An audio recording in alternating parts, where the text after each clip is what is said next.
All right, it is successfully recording now.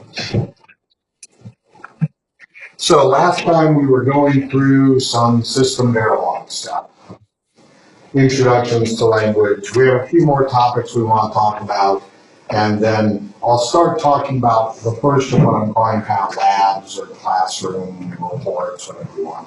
Technically, we don't have a separate lab class, so it's in class, so how do you want to count that?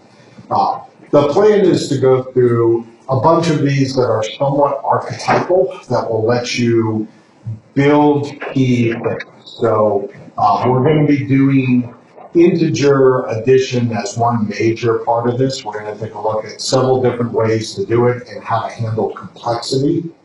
And then in order to extend this, we have to also include one of the more basic functions, which is shifting.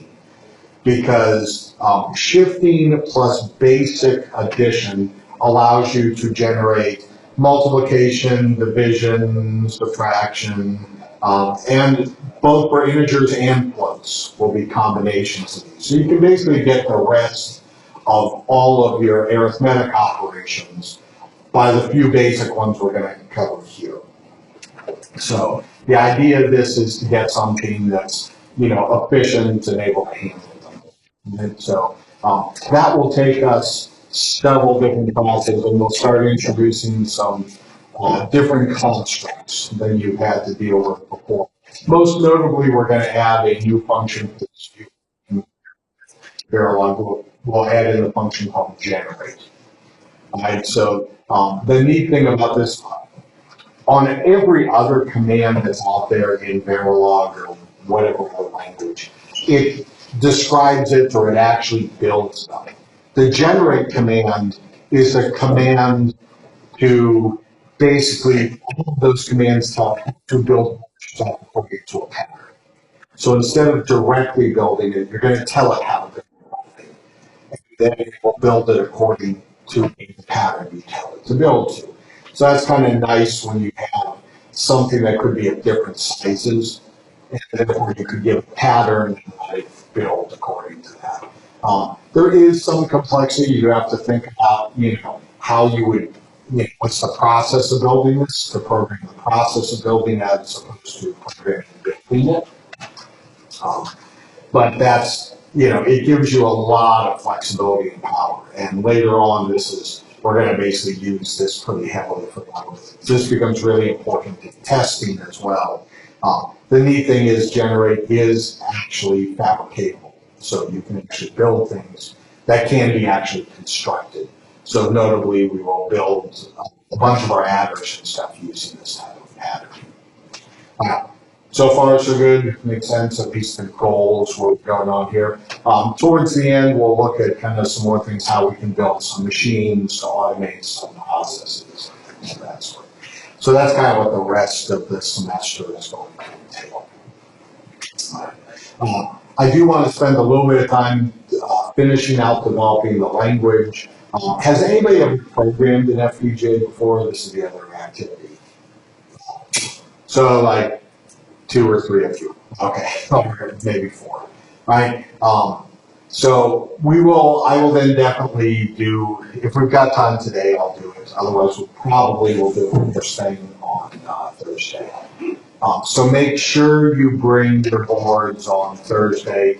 If we're really lucky, we might be able to get to it today. We'll see. But I definitely need it then. If you want to use your own machine, please make sure for Thursday's class you have installed Vivado. So Vivado is free to any Baylor students. It's basically Xilinx, which is the biggest FPGA manufacturer. There's 2 of them, right, that are really fairly big. There's Xilinx and there's Altera. Xilinx has at least 2 to 3 times the market that Altera does. So they are by far the biggest one that's out there. And most new engineering designs using logic are done on FPGAs. For the last couple decades, it's been over 90% of the market. ASICs are application-specific ICs, custom logic that's built on circuits, is fairly rare. And the reason is, if you put it on ASIC and you made a mistake, you've got to rebuild the whole chip. It's a very expensive process. So you're really only going to design a custom IC if you really need it. You're going to do a lot of these, you're building a CPU or something of that sort. You're building some, very large manufactured custom logic. In most other cases, if you're doing less than $1 million or something, it's way cheaper to do it on the FPGA. And if there's ever a problem, you just redo the design and flash it to it, then you're done. So it's a much cheaper way. It can be handled in the field. So it's just a better way of handling it for any small scale and most or small scale. Yeah. Are any of the labs going to use Vetus? We will not use Vetus. So that one, we do use that in the SOC course. There's a lot. So when you're doing Vivado, Vivado basically does hardware. Vetus does software integration into the hardware. So when we do the SOC course, system on a chip, we have to build the hardware for it, and then we have to basically write the software for it that's going to run on the hardware, and then we make an entire system that's going. But it's a little bit of work to learn. In that course, we'll teach how to build a driver for it, then we'll write assembly code for the machine we generate in it, then we'll compile it, and we'll integrate the whole thing into a development. And that's what Vivado plus Vetus does, right? That's kind of a specialized thing. It takes us like a day or two to go through how that process works. And then it's a decent amount of work. So I kind of limit that to that course. Anything you need where we're doing hardware software integration onto an FPGA, I limit it to that course. So in this course, we will solely be doing the hardware side. So you only need the Vivado. If you are interested in the software side, how do you integrate that into it? Then take the SOC course when it comes around. So it should be coming around with computer engineering approved as an undergrad major starting this fall. It should be happening once a year now. So it shouldn't be a problem to get those. More advanced things, like I'm not going to do the multiplication circuits and division circuits and all that, because if you're really interested in those, we cover that in the advanced computer architecture course. How do you go about handling those? So there's a number of specialized methods for how you extend these, and how do you extend them with, whether you have signed arithmetic or not, right? Two's complement arithmetic versions. So all of that is covered in between the computer architecture and the advanced computer architecture course, or COMPO, or advanced COMPO, whatever you like to call them. So that's kind of how I broke up the areas when I separated these courses out, just to try to keep you in one area. That's a good question. Yeah, you don't need to install Vetus unless you are going to want to take the SOC course. And if you are, then it's worthwhile. Any other questions? Awesome. All right. So let's pick up where we kind of had left off. So last time I believe we got through talking about all the logics and everything else. Is that correct? The variables, and how we do assignments. And I'm also trying to check and see what you remember all these, right? So what can you tell me about a wire versus a reg versus a logic versus bits? Like, help me understand these. Wire needs continual silence because it has to be connected to something that tells the system what's going through. A register will take and hold. So I can do a procedural assignment. Absolutely. You can do reg to reg.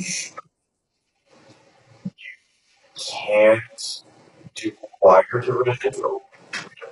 Yeah, you can't do wire to reg because the fact that the register doesn't know what my sampling at. Yes, you can't just hook them up, right? Now you can inside of a program.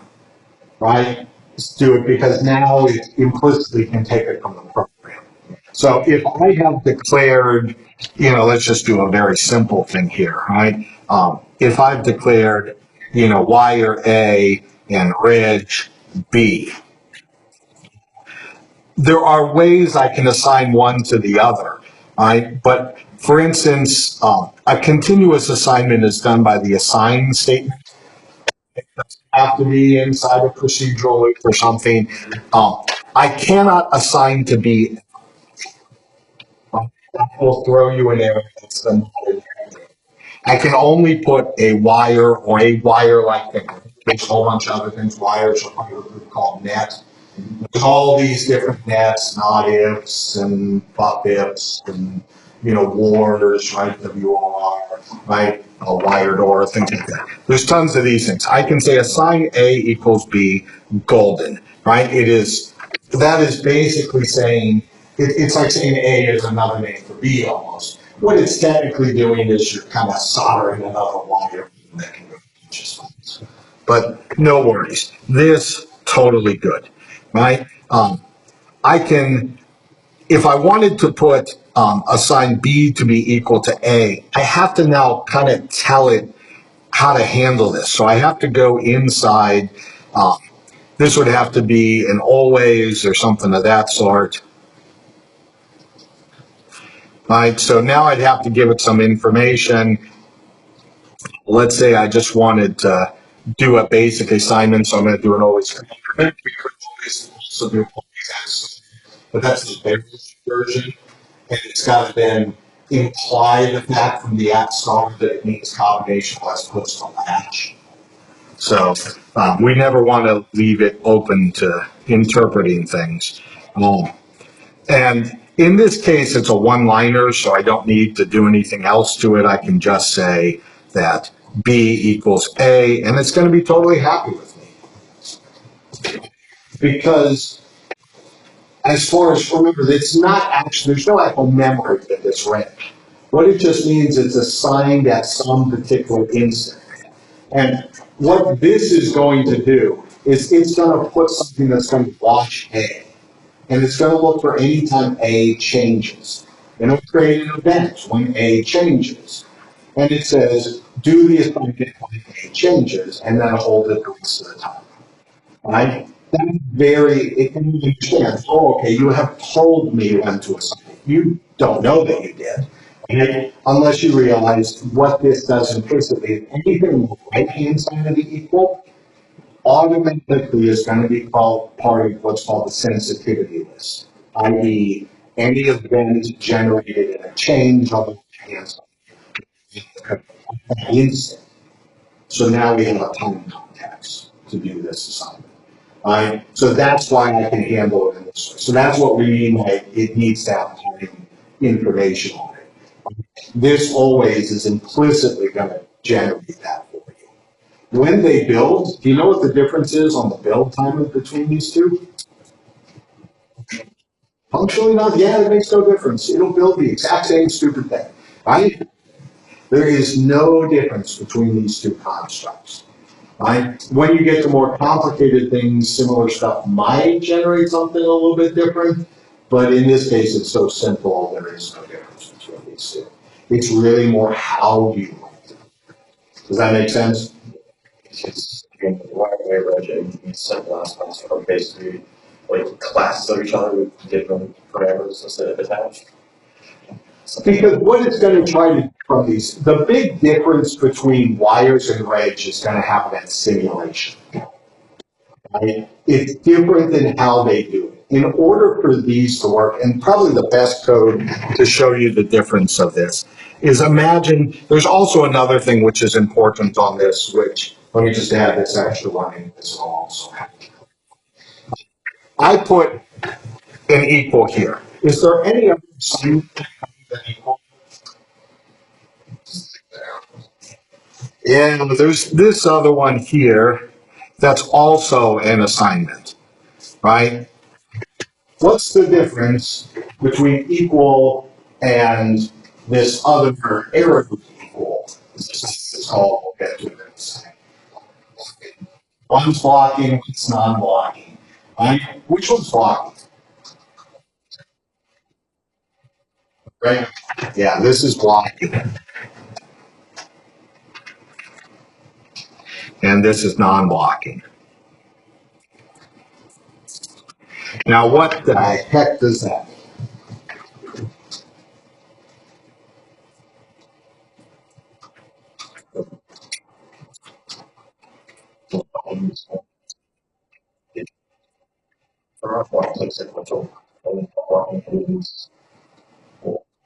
Parallel. So sequential versus parallel. That's kind of the trick as it goes. So let me give you a small piece of code that will demonstrate the difference, and then I'll tell you when to do these because they are not interchangeable. Um, let's say I had defined, in this case, for simplicity, I'm going to redefine. And let's say I had made reg A, B, and C. Fair enough? And somewhere along the line here, I had defined values for them, whatever. Um, and let's say I'm in an always cone just for grins and giggles, right? And let's say I had already said A is equal to 1, B is equal to 2, and C is equal to 3, right? Now, imagine I then come upon this section of code here where I say, let's say A equals B and B equals C. Something like that, right? Or, who cares? Um, so imagine I had something of this sort, right? And what ends up going on with this? Actually, I should have done this backwards, right? Sorry, B equals A is what I meant to say,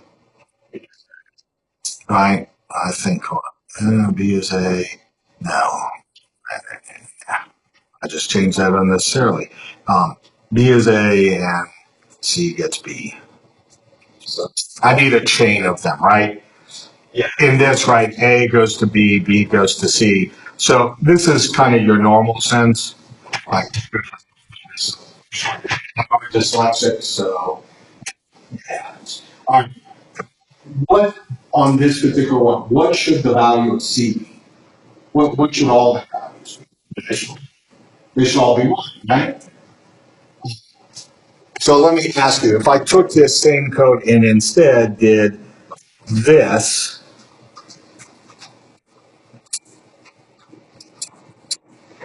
right? So this one leaves A equals B equals C equals 1, right? Or I should, there's just a value, I'm not committing, right?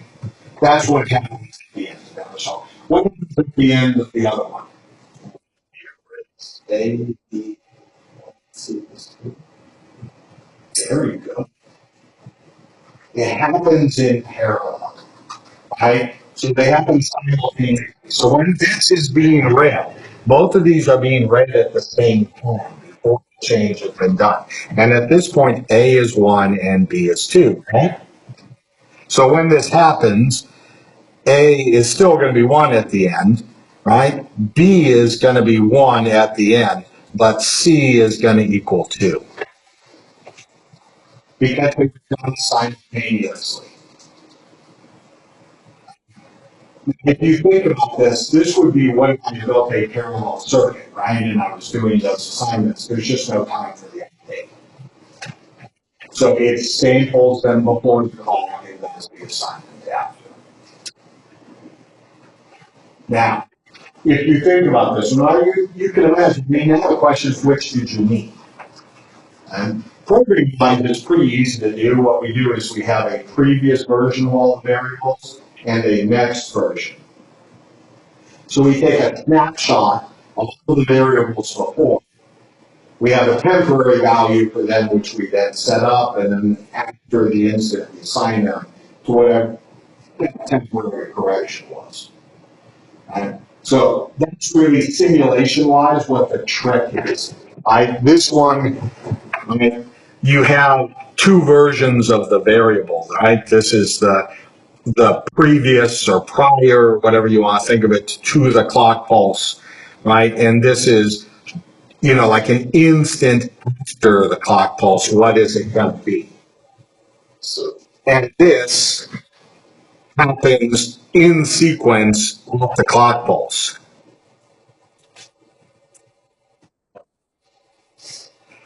Now, these are so small of a difference for the same time period, which may seem weird to you, but what we have is we're going to have phases. When we get to a new time, you update the clock to the new time. We'll then have a sequence. We'll have a sequence of time periods. There's actually a whole that we do things in turns. So there will be some that are kind of all pre-set up where we can do checks and storage and do validation. There'll be some similar ones after the pulse, but it's all in the same time period. So literally, when you hit that new time period, it'll run through a series of sub-phases that do not advance the clock. And realize you're on a computer, so I've got a time variable that says what time is it. Once I set the timer variable to your new time period, I can run as much code as I want. And they're quote unquote simultaneous, but they happen in sequence. So I do different time blocks. Say, this is kind of your setup phase, and this is your actual execution phase and cleanup phase. That's usually the simplest three phases everybody knows. We just got a lot more than that because we also do monitoring variables. And you might want to know what were they the instant before the clock and what were they the instant after the clock to check for things, stuff like that. What happens is the instant before, we basically sample all of the variables for you that are going to get the non-blocking assignment. And then the instant after the clock pulse, we then assign their values over. And it's a real simple thing according to those statements. And they're independent of each other because you're always using that pre-clock value you stored. So it doesn't matter what order you do them in. The pre-clock value is just going to safely hold them. like, asynchronous these can be different. So, yeah, so now we get into the what do you do for, the rest of them, right? So you're completely correct. We actually do this when we're doing clocking or flip-flops.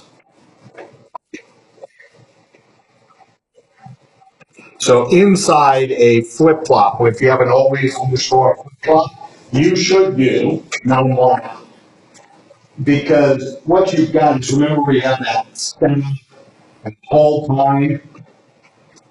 It's around the clock and it's so infinitesimally small, so short, it depends on the whole clock period, so you can't really see it. That's exactly what non-blocking does, right? There's that same period where it grabs the value and it updates that little bit. This is a perfect simulation example of what a flip-flop does. Right? In combinational logic, they're all happening at the same time at that middle thing, and the sequence you put them in is telling it in essence kind of the order of how fast it happens, which one's going to update which one. So now you can think about it in those terms, right? And it's your normal procedural one. As a basic rule, if you are inside a cone, you should only ever use blocking. It will screw up your simulations versus what it builds. They won't be the same if you do anything different. Right? Because it's going to try to do this weird hold it value, and you don't have timing, you don't have memory to hold it for a little period of time to make sure it does. So, in combinational where there is no memory, you should do this, and you should think about basically what variables will affect what other ones, because they can cascade. What's that? You said do this in a column? In a cone, you should do this one. This is in a comb, right? This one is in the always flip-flop.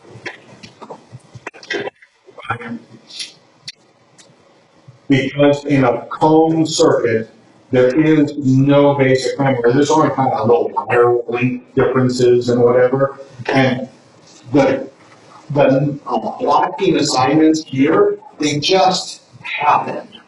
And they can cascade. I could have, my B equals A1. I could have flow into, C as B, so that they can cascade one after another. I force them to in essence happen in casinos. This is all just getting which one flows into which one information. Whereas over here, what I'm saying is sample it at this instant, assign it a tiny, tiny instant later. That's exactly what happens inside. So that's what non-blocking does. That's basically how you do block, right?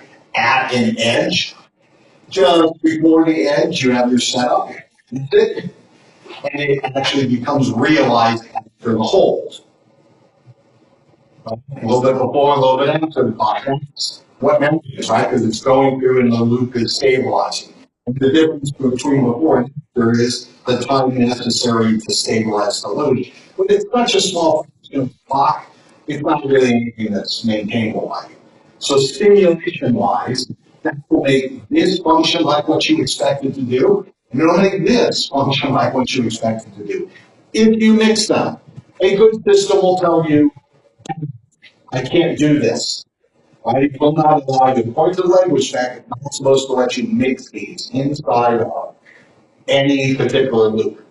Unfortunately, it will let you put the in the loop. Okay? Because it's going to say, if you really need it, you're the engineer, I'll let you do whatever you want no matter how dumb it is. It'll build correctly. The problem is your simulation will not correspond to what you built. So therefore, all of your testing and validation will be wrong. So if you make it work on your test, it will not work on what you build because what you're simulating, testing, is not the same as what you're building. So make sure you put the right one with the right one. In a code, always just do regular assignments. What you're used to. If you go to a flip-flop, you're in special land, right? It's tiny, it's circuits. Now you want the non-blocking because everything has to happen simultaneously. So you can think of for like registers, there's not enough time on the edge for it to go through one and make it to another and get into that one. It just isn't. It's an instant. That's the whole purpose. So we've got to separate you from doing that. Right? So it just doesn't, one statement doesn't walk from the next. It doesn't matter the order you put them in a flip-flop because it's just sampling everything, right? Assigning to the left. That way you can put a whole bunch of flip-flops in, loop and it just builds them all simultaneously. Does that make sense? That's the whole trick of this. That is how you should think about them. If you do that, things will work out well for you. If you violate that, problems will come. Okay. Are we good with the idea of blocking, non-blocking? Now, if you think about continuous assignment, these ones, if you really need something to happen whenever it happens, right? And it's just built. You don't have to make any statement about which one's longer or anything else. Assigned is your friend. It does a continuous assignment. It happens right at the instant. It's not sampled before or anything of that sort. They just all happen at that same time period with, no changes on. That way, it will actually monitor the timing for you between them. And it'll figure out the wire lengths and everything else that it has on. So, in general, it's usually a good idea to do an assigned statement if you're just saying, hey, I have to build this and it has to work out. This is where it fits in. That's actually building at what we usually call the gate level. You're describing the hardware that has to be built.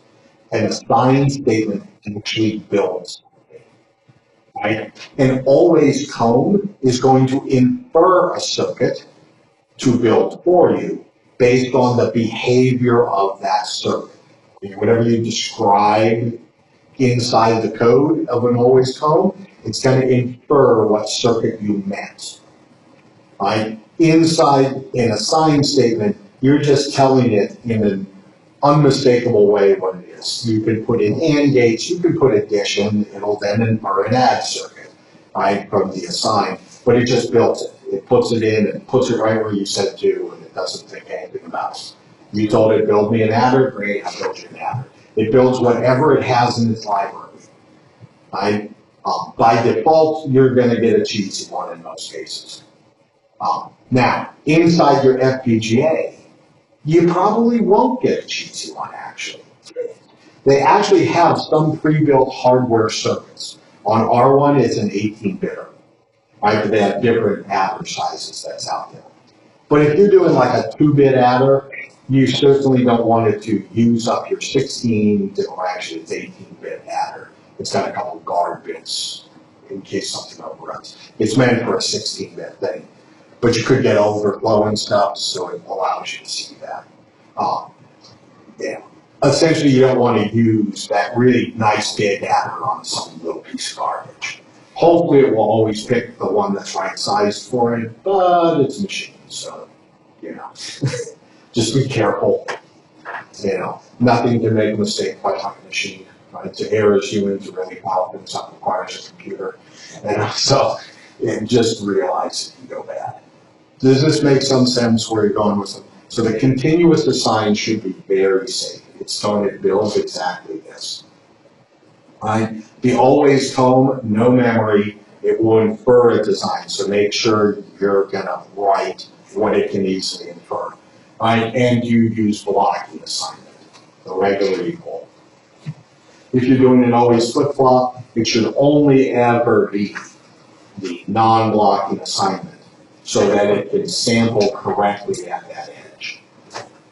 Right, and it's built in the pre and post. Right, if we're all good with this, we move on. Okay.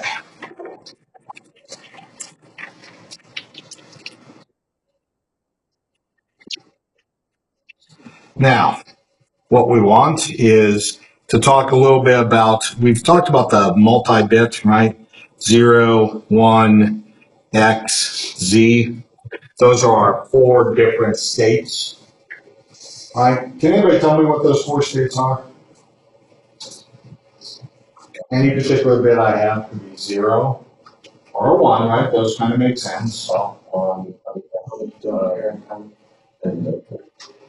See, this is where it gets fun, right? Because X's are used for a whole bunch of stuff, and Z's are used for a whole bunch of stuff.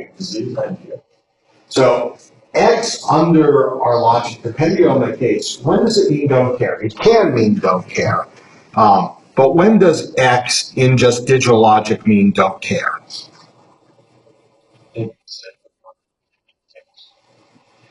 When you've got some design that's out there, whatever, I've got some, A, B, and I've got my output C or whatever, 0, 0, 9, 0, 1, 1, 0, 1, 1, and I say 0, and this needs to be a 1, and I don't care what that is, and this is a 1. That's, when you put it there, usually enhanced state. Sometimes if I abbreviate them, if there's 2 states that are the same, right, I could note, oh, both of these are 1s here, and it doesn't matter what this is. So I could shorten this table as 0, 0 goes to a 0, right? X1 goes to a 1, and 1, 0 is, I don't care what I get, right? That's the abbreviation of that table, says the exact same thing, and X means don't care size. Right? Basically, it's your wild card, so to speak. Does that make sense? That is what we need here, though. This is a design intent. Okay? Can I simulate it? Can I build a don't care? I cannot build a don't care. You're going to pick that one, right? I'm just telling you before, right, on what I want, I don't care when I get there. Right? But once to actually build something or simulate something, you gotta pick something, right? It's like, you're all going to a restaurant or something together, and somebody's like, well, what do you want to eat? I don't care. Right? But you can't walk up to the counter and say, I like, don't care, and they just hand you something. It doesn't work that way. At the point when it's got to become real, you gotta pick something. Does that make sense? So in this sense, it can't mean this, right? This is a design idea. What else can that mean?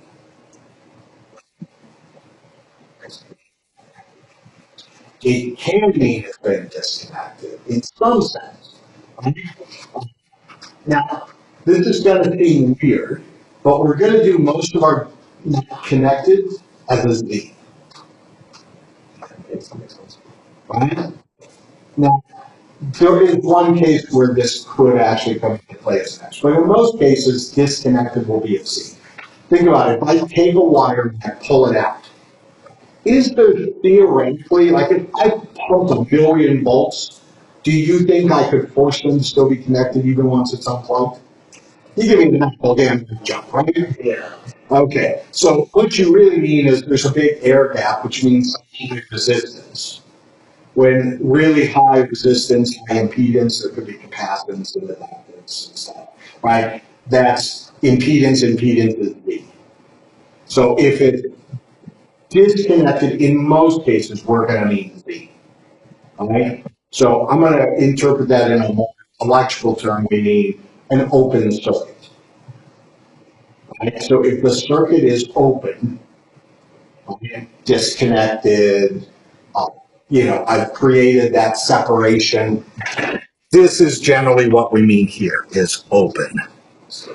Right? Now, if in some sense on the disconnect, like if I pulled the wire off and just held it up and I asked you, what's the voltage on my tank here? Do you know what it is? No. Right? What if I told you I booted a computer, what's in the register? If they were nice, they zeroed them for me. That takes power and time, so they might know. So do you know? No. So in some sense, this is that other sense I was talking about. If you don't know, I have done something that tells me you don't know. I mean, it's in some state, but you don't know what it is. So that we're going to call an X. There's another case where what happens if I take a power cord and a ground besides electrocute myself? Do you know what the voltage? The voltage has to be something at that connection point. Yes. So what I've done is I created a heating element. Right? I did a huge current flow because there's a low resistance. Right? And if it's whatever, 100 volts on one side and 0 volts on the other, it's somewhere between 100 and 0 volts, and it depends on the resistance of those wires. But it isn't any voltage. Do we agree? Yeah, of course it is. So what is that voltage? Don't know. Because I don't know what the wire is. I don't know what the resistance of those wires are. If I knew that information, then I could calculate it for you. But inside this simulator, I don't know. So it also covers shorts. So truly, X means don't know. Right? So it could mean I don't have initial conditions or short, which I like to mention both of those because the opposite of an open is short. So this is my don't know, and it's got two subcases, right? It was undefined initially.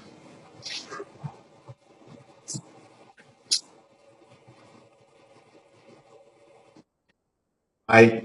And initially with a little star on here, right? And two, a short. And my little star for initially is the fact what would happen if, for instance, I had a flip-flop and it went metastable. What's its value after metastable? Good. 10-4. You have to go so before you truly, so we resulted, don't know. You don't know. So this is another one. You screwed it up. You don't. So if you see X's at the beginning, you forgot to define the starting condition. Okay? You did a boot and you didn't bother to actually initialize your variables. If you see a whole bunch of, I believe they use blue, right? If you see a whole bunch of Z's at the beginning, guess what you did do? You forgot to connect them. What it means, right? If you see an X midway through, you could have shorted it, or you could have created some type of an uncertainty of what value is going there, so it doesn't know what it is. Uh, if you see a Z partway through, it's probably a bus, right? And nobody's writing to the bus, so it's all disconnected, so it's floating. These are things when you stare at ones, these should be your immediate first reactions of what's going on. Right? This is what's called four-state logic. Not all logic is four-state logic. Wires, bridges, and logics are four-state logic. However, there is another one. Sometimes you might say, I don't ever want those to happen. Right? I don't want shorts. I don't want things of that sort. Right? So can I force something to not be this? And yes, you can. Right? There is two-state logic, which only has 0 and 1. For instance, a bit. So there is something defined as a bit type, and it is essentially identical to what you would have with logic, except for the fact that it doesn't allow X or Z. It will always be a 0. So guess what happens if you're in an X or a Z should be happening, but I'm on a bit. It be a 0. I become a 0 if I'm a bit. It does what you would kind of expect it to do. If you initially boot a computer, what would you like the state of the registers to be in? 0. So it does that for you. It assumes you did the right thing and you first off handled this, right?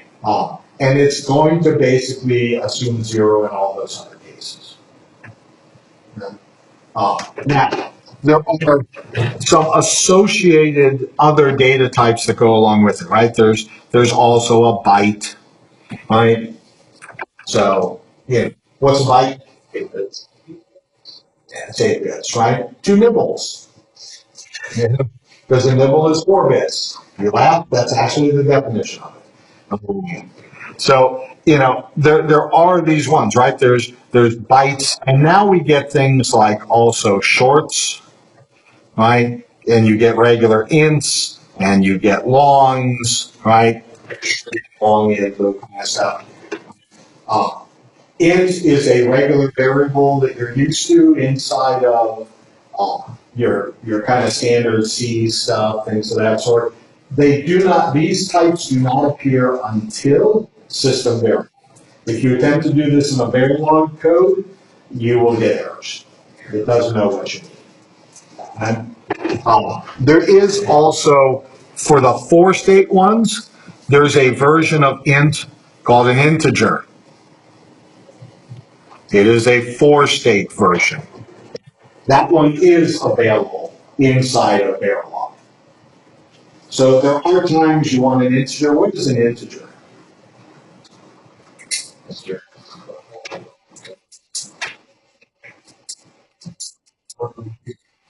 32-bit number.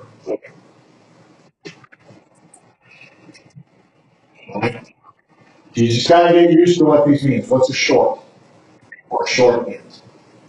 It's the same with C, C++, 16 bits. Right? What's a long? 64 usually. Right? Uh, there is also another one that's often defined, which is a quad, which gets you 28. Those are fairly rare because you just generally aren't dealing those. Because 64 is really huge. Yeah, when you can count Bill Gates' wealth in pennies inside something and have a lot of room left to spare, it's probably bigger. So, yeah, we're not going to outrun along anytime soon. Okay, we good? All right. So these are these ones. It makes sense if you're trying to do them. We could have for loops and all kinds of other stuff. You will want these. There's one other type of thing that I should mention that's not any of these regular ones, but we will get to it. It's called a genvar. Remember I mentioned the generate, and generate isn't its own thing. It's a thing, it's a machine factory to build other stuff. So it needs its own variables, and we'll have loops that it will run through. A genvar is the integer that's needed to basically count the stuff inside a generator loop to build things. But it's not a thing itself, so we have to separate them. Right? There won't be a net result genvar that is built. It's telling you what the machine is that builds things. Does that make sense on the difference?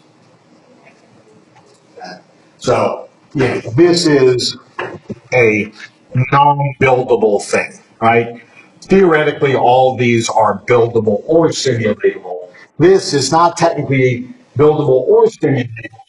It just, at the pre-process level, before it runs, this is kind of that stuff to build things before starting execution. Okay, we good with our variables? Yay. Okay. So let's see. That should get you most of everything you really need, at least on variables and how you build it. The rest of it's going to be inferred on stuff, and we've already studied. So let's start talking about some of the things we can build. We're going to want on your first build, we're going to be building what's called a barrel shifter.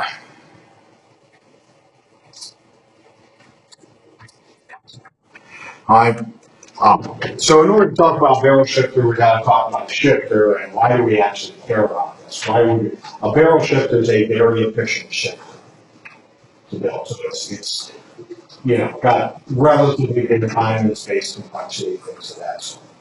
All right. So what is a shifter? Why do I care? A shifter,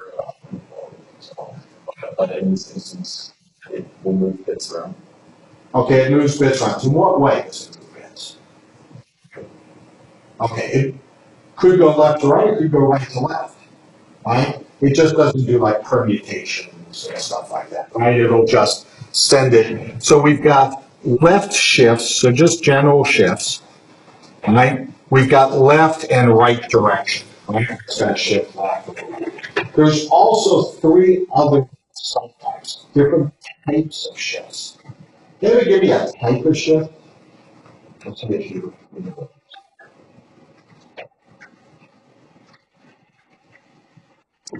I'll give you the easiest one. Logical. Is this helping anybody out? Anybody done comp order before? Yeah. Okay, so you actually should have encountered all three of these in comp order. And you may or may not have realized it. Right?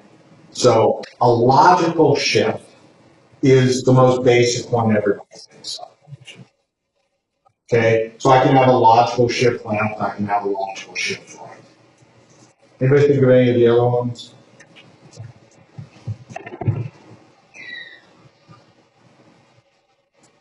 Arithmetic is the next one. This one is kind of a special purpose to it, right, which we'll get to in a sec. There's one final one we use to build a lot of stuff, which is a circulant. So these are the three major types of shifts that are out there, and they're used for different purposes. They're tightly related.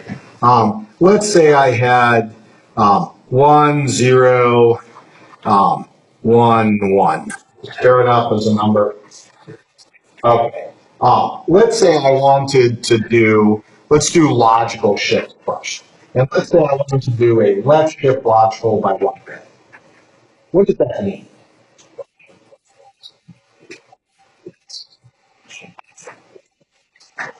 Yeah. And implicitly, there's other digits here, right? You know, if I wrote the number 12, you also know there's zeros in the hundred place, right? So, you know, we understand this. There's also a radix point, and there's also other digits here, right, inside that radix point, that radix point, which implicitly are zero if we're not stating them.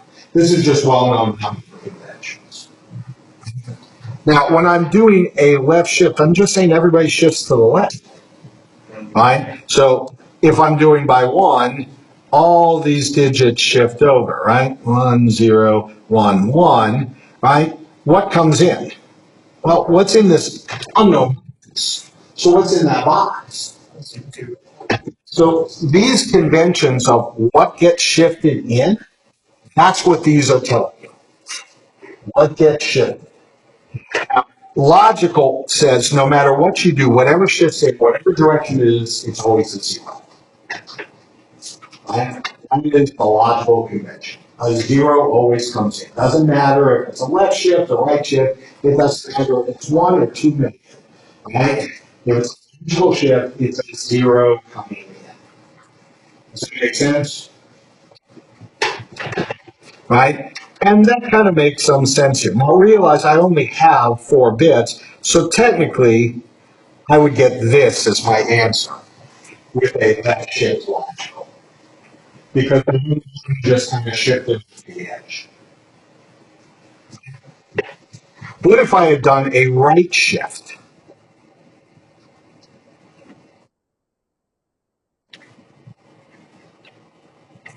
What would have happened? Implicitly, I've got my little boxes, right? Everything's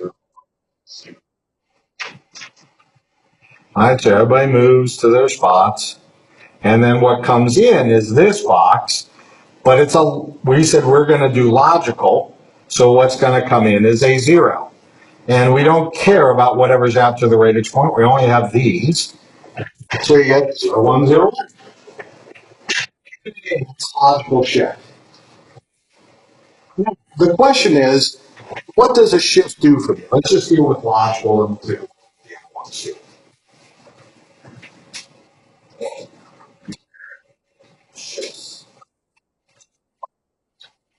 Multipliers by right? Sure, it's on base 10 too, right? It's on magic. But like, you know, if I gave you the number 53 and I said multiply, what do? You just go, beep. You put that 0 in the end. What you implicitly did was you shifted left in base 10. The 0 came in and you got it. Right?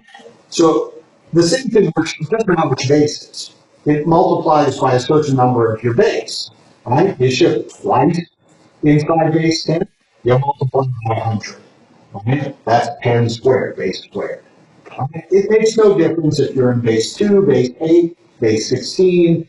You know, I don't care. You can make base if it floats your boat. Right? If you shift left, it multiplied by the base how many times you shifted. What happens if I shift right? That's a division. All right, so the same thing's going to happen here. If you look at the original number, anybody know what that number is?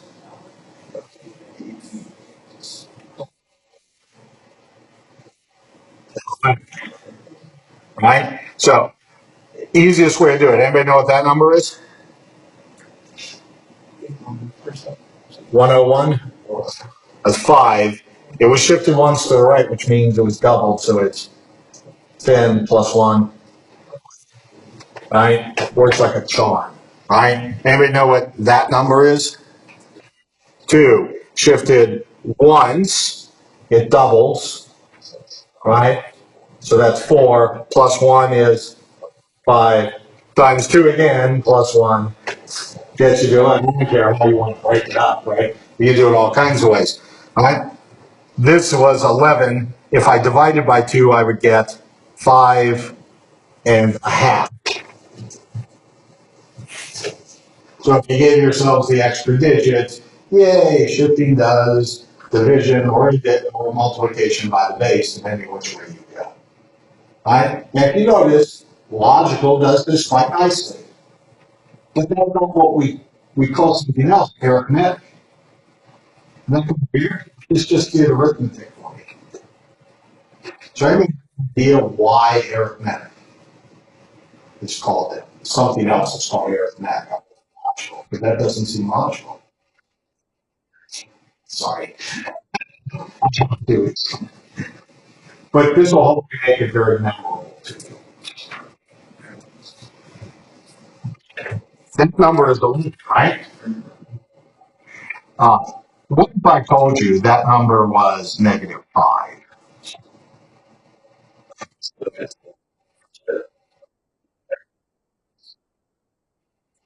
It was the first bit of that. There's a lot of changes. It's negative, right? First off, how can this be 5? -5. So it's A minus.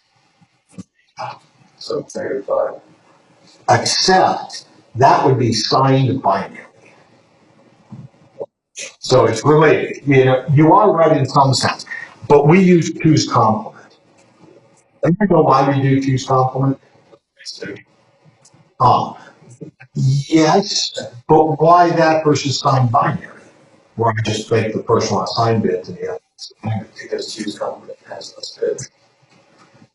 Because two's complement actually ends up doing identical operations inside an adder. It works exactly the same. So if you use two's complement numbers, you don't have to redesign your adder problem to handle negatives. If I do signed numbers, I do. Because if I did signed numbers, this would technically be -3. Two's complement, remember what we do? We flip all the bits and then we add 1. So I flip all the bits and then I add 1. Right? So I get 1, 0, 1. Right? And when I did this flip, it adds the negative signs implicitly. So that's -5. So if I wanted -5, but in 5 bits, what would the number look like? Is this still -5? No, that's unambiguously 11. So what's -5 look like in 5 bits?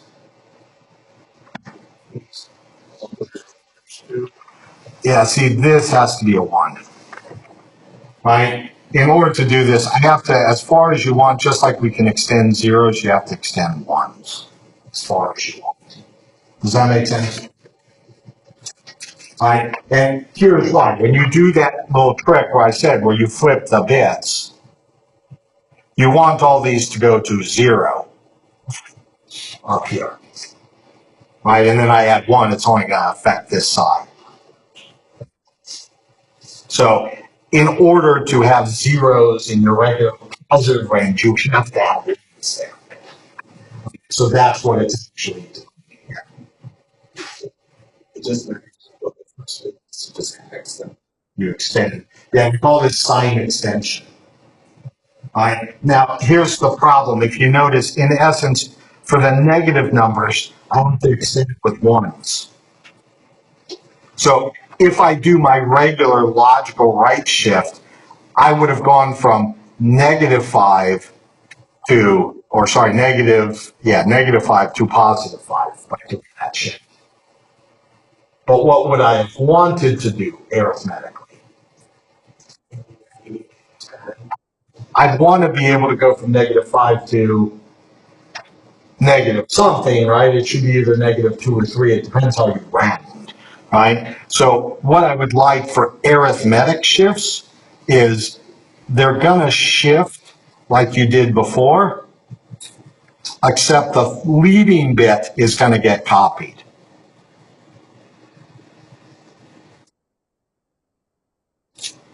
And then we'll grab these. And what's that number? -3. Because half of -5 is -3. That's actually true, right? Under one definition. This is where subtraction gets a little weird. Does subtraction, right? Because you're going towards something, right? Are you going towards 0 or are you going towards negative infinity? Well, technically division, I should say. Right? Because when I divide by 2, do I round towards 0 or do I round towards negative infinity? When you're positive, there's no difference between these two rules. But what you're doing is you're repeatedly subtracting something and asking what the remainder is. Right?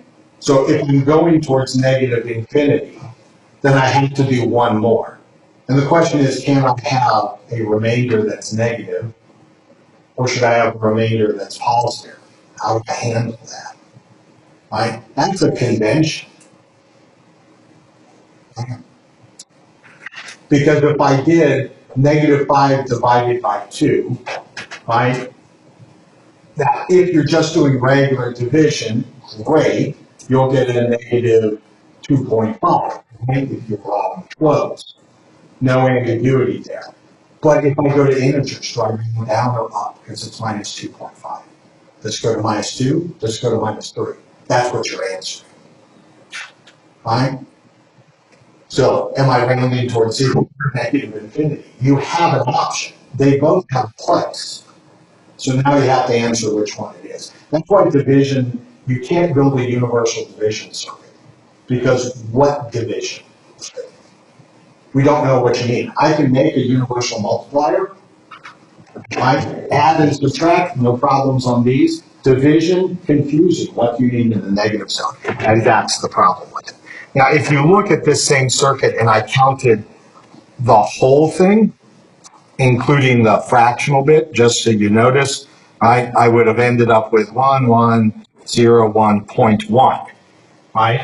If you left all the bits in, flip all the bits,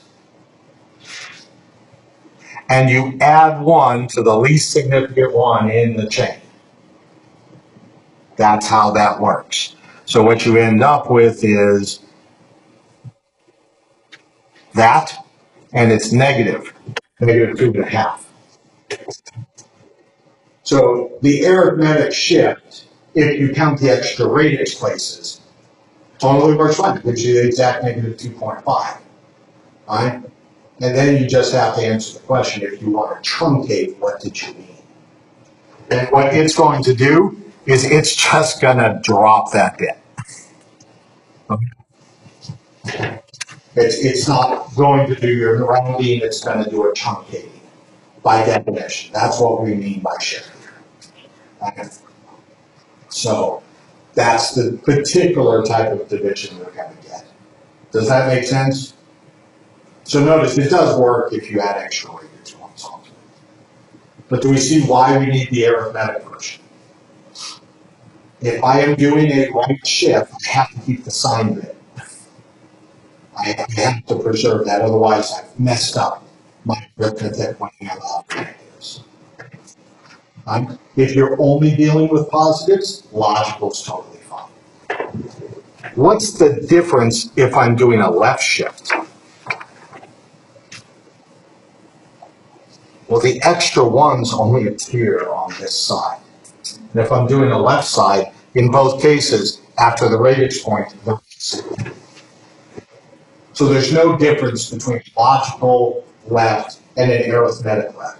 They're identical. So an awful lot of architectures won't give you a separate command for a left shift arithmetic because it is a left shift logical. Most embedded systems won't make that distinction. Right? A big pull-up computer probably will give you that command in assembly because too many people don't understand this, and it's just easier for them. So people go, your command language is missing something. It's like, no, you're missing something, right? But it doesn't matter.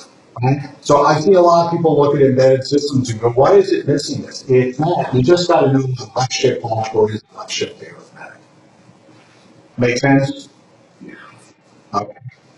Circulant. What's a circulant shift? And it just wraps around. Exactly. Imagine it's on a little loop and it just rotates. So whatever pops out the one side pops back in the other. So when you look at, for instance, let's take our original number, 1011. When it's doing, who cares, let's say a left shift by one, you'll get 011. This one is just going to wrap all the way around and come back. Now, what if I did that 4 times? You get back to your original number. So a lot of times we'll do things like when we're multiplying, we'll want to access one bit at a time by whatever we're multiplying it by to determine, do I add this in some shifted version of it?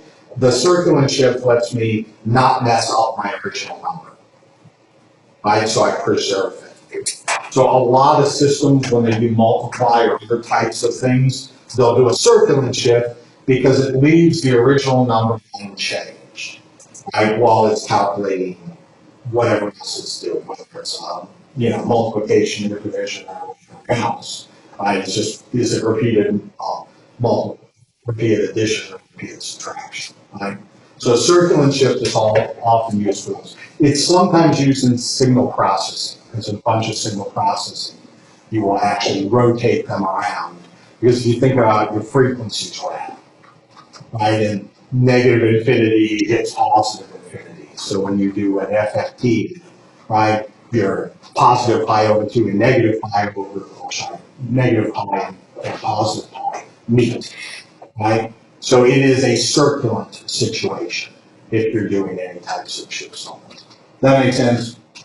So you'll see it in signal processing, you'll see it in building commands. Does this make sense? Now think about it. Imagine I want to do, we just did shifts of 1. What if I want to do shifts of more than 1? Okay? Yeah, so I could do it by doing a whole bunch of shifts of 1, right? I could build a single piece of where that shifts on. It's just wires in a particular pattern. Right? So I could determine, for instance, hey, I want to do shifts of 1, right? So I could just have it do a shift of 1 as in T, right? I could do a shift 1 left or right, who really cares, right? And then I could put it inside a for loop, right? And do this a number of times. How long does that take?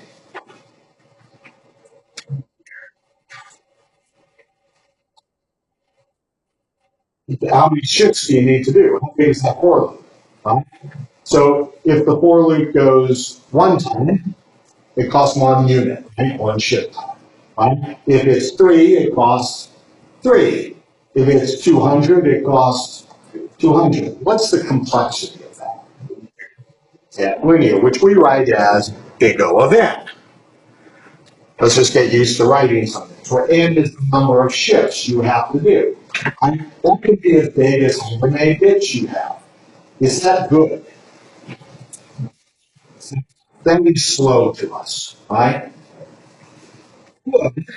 Because these are just wires. You can do every possible configuration, all possible shifts, right? And then just run it into a giant box to select which particular one. How much time would that take? It costs 1 time. Because I would build all possible shifts, right? And I'd have shift of 0, whatever that wire configuration was, and I'd run it into the 0, and I'd have whatever a shift of 1 looks like, and I'd run it into the 1, right? All the way down to the shift of, whatever, in this case it would be, 2 to the n minus 1, would run into input 2 to the n minus 1. We agree? Each of these, they're just wired configurations, right? So time-wise, it's just a mux. A mux is a single gate. There is nothing faster. Time-wise, what did this cost me? 1. So this is big O of 1 in time. How about in space? Right? Which is how much space does it take on my chip? How many things do I have to build? How much do I have to build with this? I go one little thing and then I just move it. So this is big O of 1. You need these shifts as you want. It doesn't take much space. How about this? One, no all possible shifts that happen in the running. So I'm really dealing with a big O, and that's something that's growing. So the question would be, which one do you want to take? Okay, so I've got this, what needs to be, is there anything compromised about? You can, it's different, different purposes. So, in between these two, is there anything in between, growth at 1 and growth at n?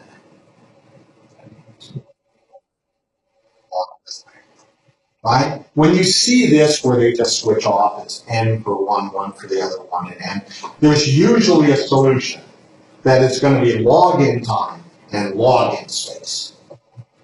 Right? How big is log? It varies.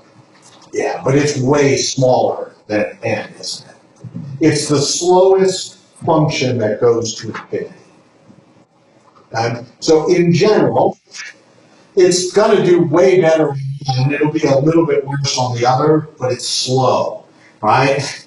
So if n is like 64 bits in our computer, right? We'll have one that'll take 64 time units, but 1 space unit, and the other one takes 64 space units and 1 time unit. And the logarithm, what's log of 64?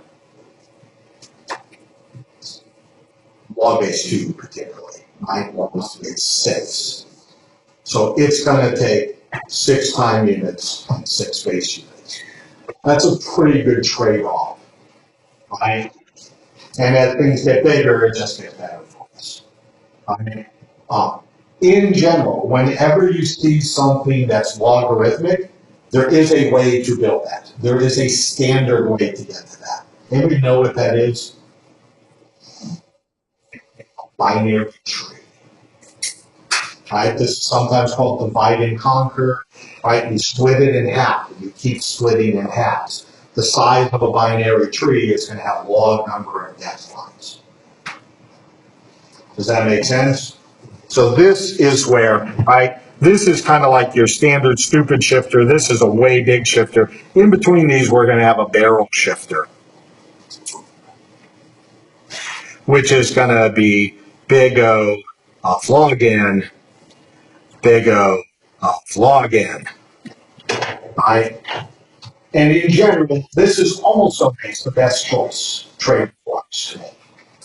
That's what we're going to do. Does this make sense? Now the question is, how do we do it? Well, binary tree, we're going to split it.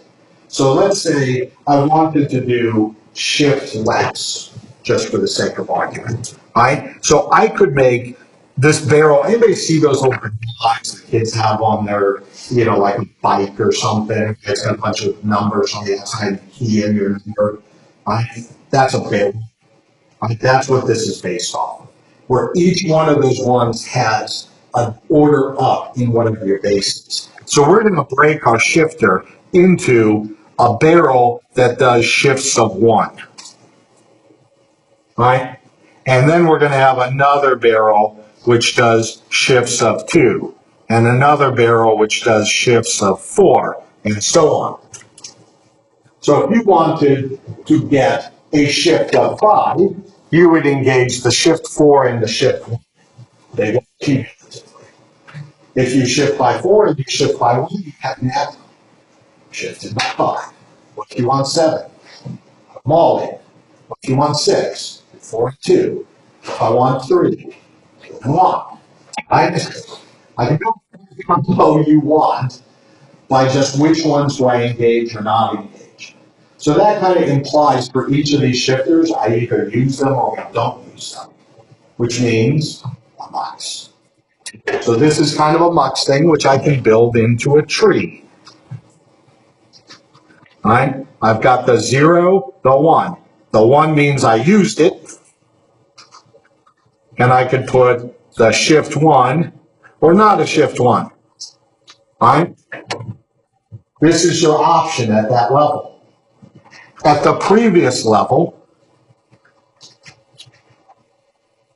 I've got another mux that's 0 or 1. This does shifts of 2 or not. All right, and I can just keep cascading these units, many of them as you want. Does that make sense? Disappointed. Oh yeah, it's a redundant circuit, right? But each time it's shifting by a different amount.